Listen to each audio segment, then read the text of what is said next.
I'm Turk Strongman at Theron, Ramacharaka. Thank you for selecting this narration of the 5th chapter of the Astral World by Swami Panchatashi.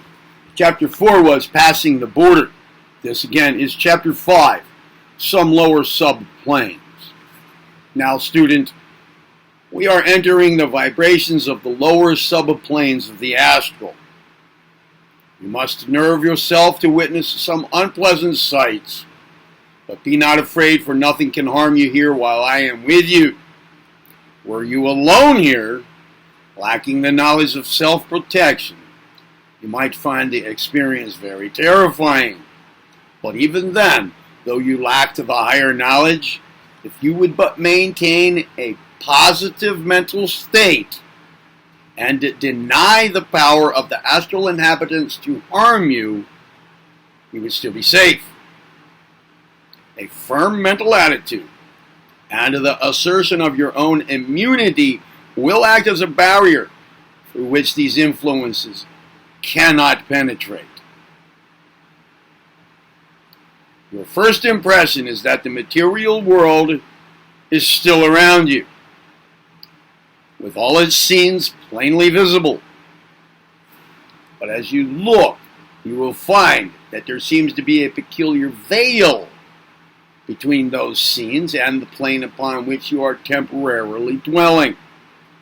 This veil, while at least semi-transparent, nevertheless seems to have a peculiar appearance of resistant solidity, and you find yourself instinctively realizing that it would be a barrier to the passage of the astral entities back to the material plane.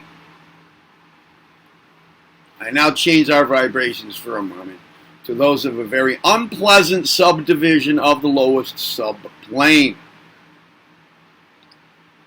This is the subdivision which the old occultists were wont to call the astral cemetery. We shall stay on this plane of vibrations but for a moment, for it furnishes a ghastly sight, and its atmosphere is most depressing. Now, hold tight to me, and press up close to me, for you will instinctively feel the need of protection.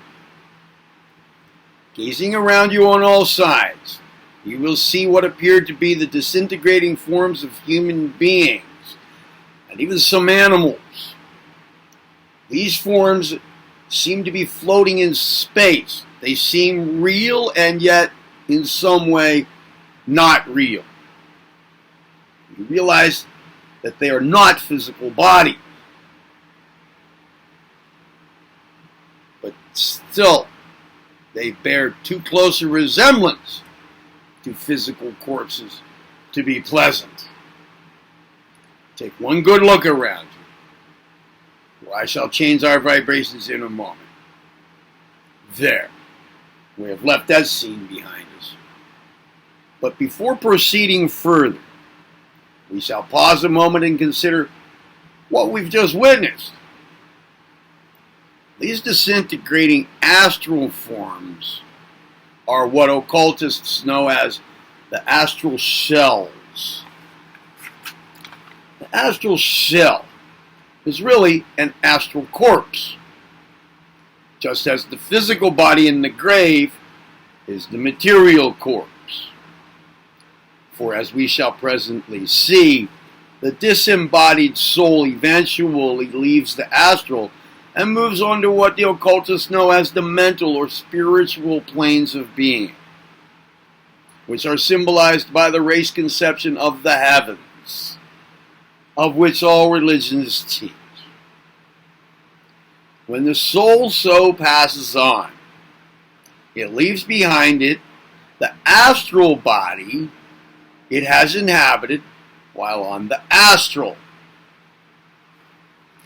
This astral body, or form, then begins to disintegrate, and in time disappears altogether, being resolved to its original elements. During this process, it dwells on this particular division of one of the lower subdivisions of the lowest astral subplane. This particular division has no other purpose and is separate and apart from the other subdivisions. There is a great difference between the astral shells of different individuals, so far as is concerned the duration of the shells in this particular place of disintegration.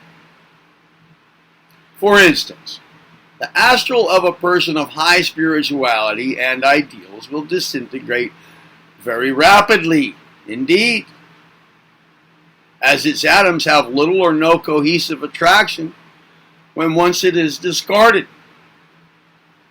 But on the other hand, the astral shell of a person of earthly ideals and material tendencies will hold together for a comparatively long time. So strong is the attractive force generated while the shell is occupied by its owner. These astral bodies are dead, so to speak, and have no consciousness or intelligence, and as a rule cannot even be galvanized into appearing alive, as can the class of astral forms known as specters or shades, which belong to a slightly different category. And we shall now glance at that for a moment. There. Gaze on the scene for a moment before I change our vibrations again. Alright. Our momentary glimpse of the subdivision of the astral upon which the spectral forms abide was not a pleasant one. But it is interesting because it explains some peculiar features of psychic or occult phenomena, which is often misinterpreted. You notice that instead of floating about in astral space, as did the shells, which we saw a few moments back, these specters acted like shadowy human beings in a dazed or dreamlike condition. You saw them walking dreamily about, without set object or purpose. A weird, unpleasant sight. These specters are really astral shells from which the souls have departed, but which have left in them sufficient power arising from the former thought and will vibrations of their owners to give them a temporary semblance of life and action. This power gradually wears away, and the shell then sinks to the subdivision which we saw a little further back. In the meantime, it dwells on this particular subdivision. In the case of the soul with high ideals and spiritual aspirations, there are practically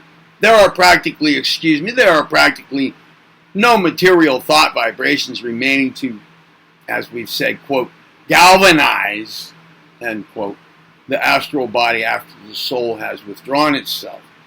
Its higher nature has neutralized these lower but strong vibrations.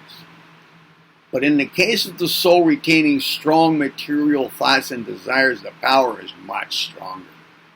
In the latter class, even after the higher nature of the soul has drawn it upward, above the astral, these lower mental vibrations may persist in the deserted astral form and thus give to the latter a semblance of life and activity which, though it counterfeit, may manifest considerable power for a time. The counterfeit power of these spectral forms steadily decreases, but in some cases it persists for a comparatively long time. And as a rule, the power disappears in the way stated, but in certain other cases it is used up used up as a spark is rendered bright by blowing upon it by means of a psychic stimulus from persons living on the material plane. I am now alluding to the power generated in, quote, circles, end quote, and through mediumistic persons on the material plane or earth life. The psychic power so generated, coupled with the strong mental attraction set up between persons in earth life and the spectral form, may cause the latter to manifest itself to the former, either by more or less complete materialization or by partial manifestation through the physical organism of the medium or mediums present.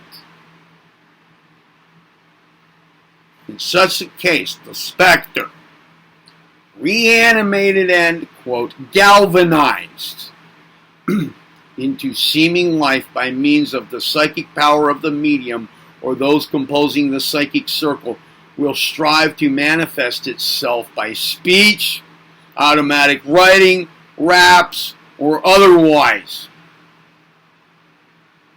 But at the best, its efforts will be feeble and faulty, and the persons witnessing the phenomena will always remember the same with the dim idea that there was something wrong about it. Something was found to be lacking. In some cases, the vibration of old memories will survive in the spectral form, which will enable it to answer questions fairly well and to allude to past experiences. But even then, in these cases, there will be a shadow of unreality, which will impress the careful observer. Remember, there are many other forms of, quote, spirit return, partial or complete, but much that passes for the real phenomena of is really but a manifestation of the presence of these spectral forms, of whose real nature we have been made acquainted by our glimpse into the region of their abode.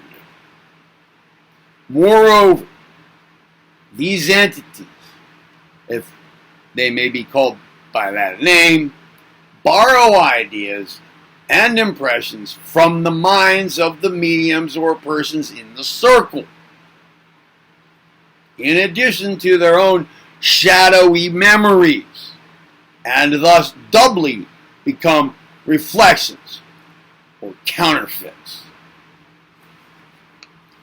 These specters have really no soul. The soul which formerly occupied the form has departed to a higher plane and is in ignorance of the performance of its discarded shell. It is pathetic to witness cases where these counterfeit spectral forms are accepted as the departed soul of the individual by those who loved him in earthly life. The lack of knowledge of true occultism often permits of deplorable mistakes of this kind.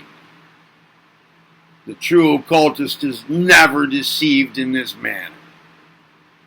These specters are no more departed souls or spirits than a galvanized physical corpse is the individual which once inhabited it. Though the current may cause it to move its muscles and go through the motions of life, it remains a corpse and a discarded shell.